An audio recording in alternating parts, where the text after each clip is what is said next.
Hello, everyone, and welcome back to English for Beginners, the podcast.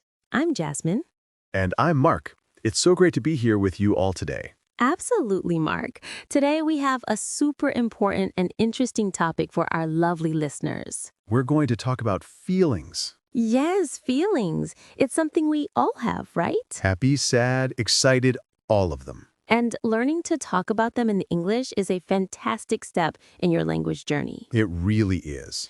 Before we jump in, a quick friendly reminder to everyone watching or listening, please share this episode with your friends who are learning English. Subscribe to English for Beginners, the podcast, if you haven't already, and hit that like button. It really helps us a lot, and we love seeing your comments too. Let us know what you think. Okay, Mark, let's start with why talking about our feelings is so important.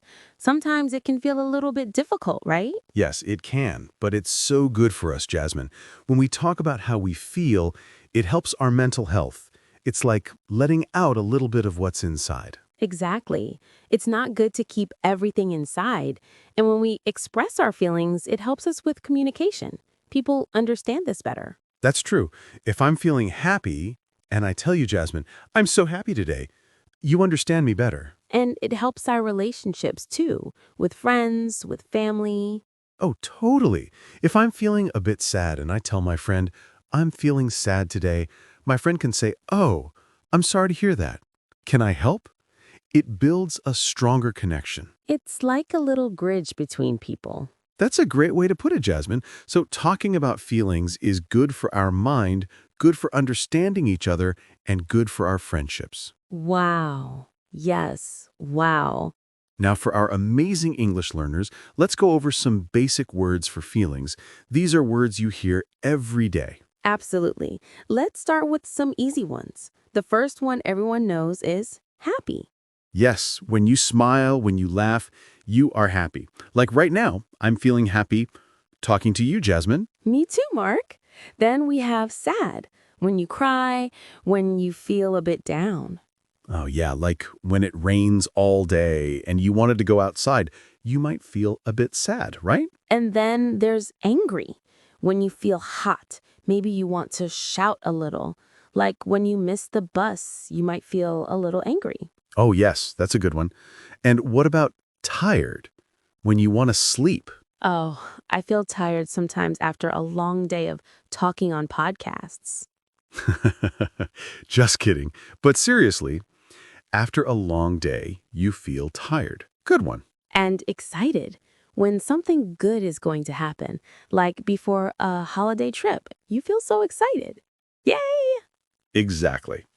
And scared when something makes you feel a bit afraid, like watching a spooky movie, you might feel scared. Or when you hear a strange noise at night. And finally, for our basic list, nervous, when you have a big test or you have to speak in front of people. I remember feeling nervous before my first podcast. But now I feel happy. See? Practice makes perfect. Now, a very important tip for our listeners, the difference between I feel and I am. Oh yes, this is very useful. When we talk about feelings, we often say, I feel happy or I feel sad. That's right. It describes your current state, how you are feeling right now. But you can also say, I am happy or I am sad. Both are correct. Yes.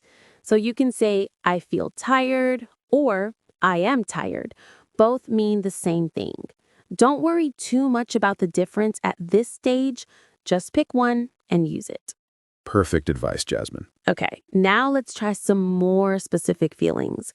These words can help you describe how you feel in more detail. I like this. First, frustrated. This is when you try to do something, but it's very difficult and it's not working. Yes, like when you try to put together some furniture and the instructions are unclear, you might feel very frustrated. Exactly. And overwhelmed. This is when you have too much to do, too many things on your mind, and you feel like you can't manage it all. Oh, that's a common one for students, right? Too much homework, too many tests, you might feel overwhelmed too much. Exactly. And anxious. This is similar to nervous, but maybe a bit stronger. It's when you worry a lot about something, maybe something that hasn't happened yet, like before a very important job interview. You might feel very anxious about it. Your stomach might feel a bit funny. Yes, and proud. This is a good feeling. When you do something well or someone you love does something well, you feel proud. Like when you finish a big project, you feel so proud of your work. Yay, I did it! Or when your child learns to ride a bike, you feel so proud. That's a lovely feeling. And lonely. This is when you feel alone. Even if there are people around, you just wish you had someone to talk to. Yes, sometimes we all feel a little lonely. It's okay to feel that way. Absolutely. Then we have confident. This is when you believe in yourself and your abilities. You feel strong and ready. Like when you know the answer in class and you feel confident to raise your hand. Yes. And finally, for this section, disappointed. This is when something you hope for doesn't happen and you feel a bit sad because of it. Like when your favorite team loses the game, you feel very disappointed. Yes, that's a good example. Now, let's talk about how to describe how strong a feeling is. We can say a bit sad or completely devastated. This is super useful. A bit sad means a little sad, like if your ice cream falls on the ground. Oh no. So sad. But completely devastated means very, very sad, like if you lose something very important to you. Exactly. Or a little bit nervous versus extremely anxious. Extremely means very, very.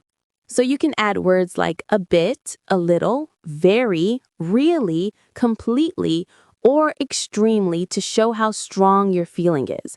It adds more color to your sentences. Fantastic. Now let's have some fun with English idioms.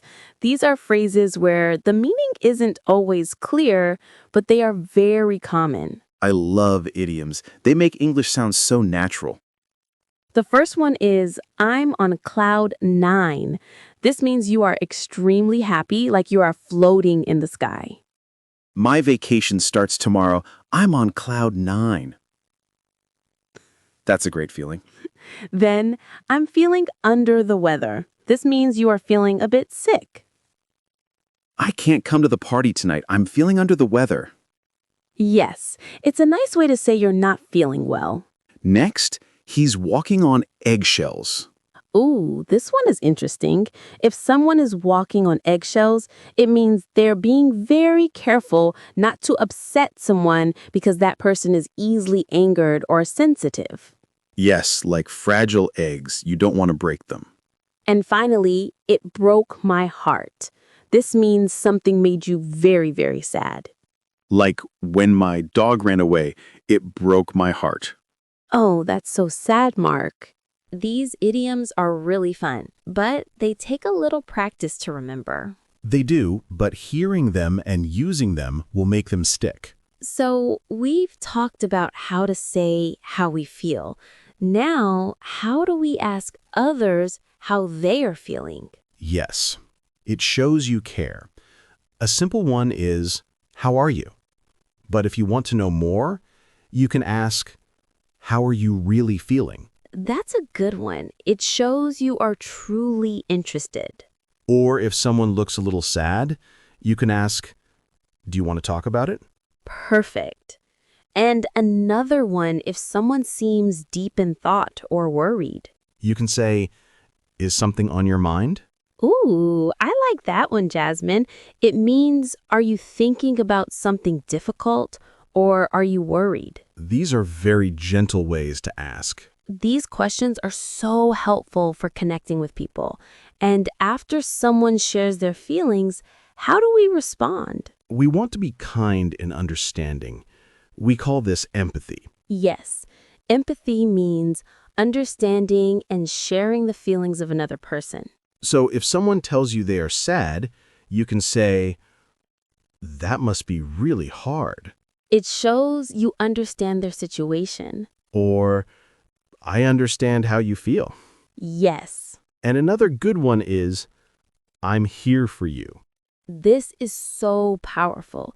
It means I will support you. You are not alone. And a simple but very important one, thanks for sharing that with me. Yes. When someone shares their feelings, it's a big step. Saying that shows appreciation and trust. These phrases really help build strong relationships. Okay, Jasmine, let's imagine some real-life situations and how we can use our new feelings vocabulary. Great idea. Let's say you had a really bad day at work. How would you describe your feelings? After a bad day at work, I might say I'm feeling tired and a bit frustrated today. The computer was slow and I had too many meetings. Good one. Or, I'm feeling a bit overwhelmed after all that work today. Perfect. Now, what about describing excitement before a trip or a big event? Oh, that's easy. I'm so excited for my vacation next week. I can't wait. Or, I'm on cloud 9 about the concert tomorrow. Love it. And what if you want to express sadness after a breakup or a disappointment? This can be difficult, but it's important to talk about. Yes, it is. You might say, I'm very sad about the breakup. It broke my heart. Or, I'm really disappointed that the project didn't work out. These examples show how we can use different words to match the situation. It makes your English sound much more natural. Exactly. Practice these in your head or even out loud. Now, let's talk about feelings at work. Sometimes it's hard to talk about stress in a professional way. It is, but it's also important for our well-being. If you're feeling too much pressure, you can say, I'm feeling a bit burnt out. Burnt out means extremely tired and stressed from too much work. Yes. And if you need a break, you can say, I need a mental break. These phrases are polite and professional, very useful. Mark, let's talk a little bit about how different cultures express emotions. It's really interesting. Oh, yes. In some cultures, people might not talk about their feelings as much. That's right.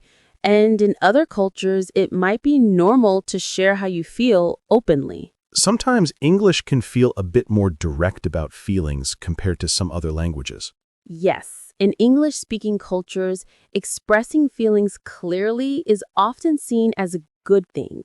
It helps build trust. So when you are learning English, you are also learning a little bit about the culture that goes with the language. Exactly. Don't be shy to try expressing yourself. Okay, Jasmine, we are almost out of time, but before we go, what are some final tips for our listeners to improve their emotional vocabulary? My first tip is keep a feelings journal in English. Ooh, I love that. Every day, write down how you feel. Yes. And my second tip is practice describing your day using emotional language. Exactly. The more you practice, the easier it becomes. Don't be afraid to make mistakes. That's how we learn. That's fantastic advice, Mark. And remember, everyone, talking about your feelings is a journey, both in English and in life. Be patient with yourself. Absolutely. And we are so proud of all of you for learning and growing with us. Well, that's all for today's episode of English for Beginners, the podcast. Thank you so much for joining us. Yes, thank you. Remember to subscribe to our channel, share this video with your friends, and hit that like button. And we would love to hear from you. Leave a comment below and tell us, how are you feeling today? Or what was one time you felt super excited? We can't wait to read your comments. See you next time, everyone. Bye-bye.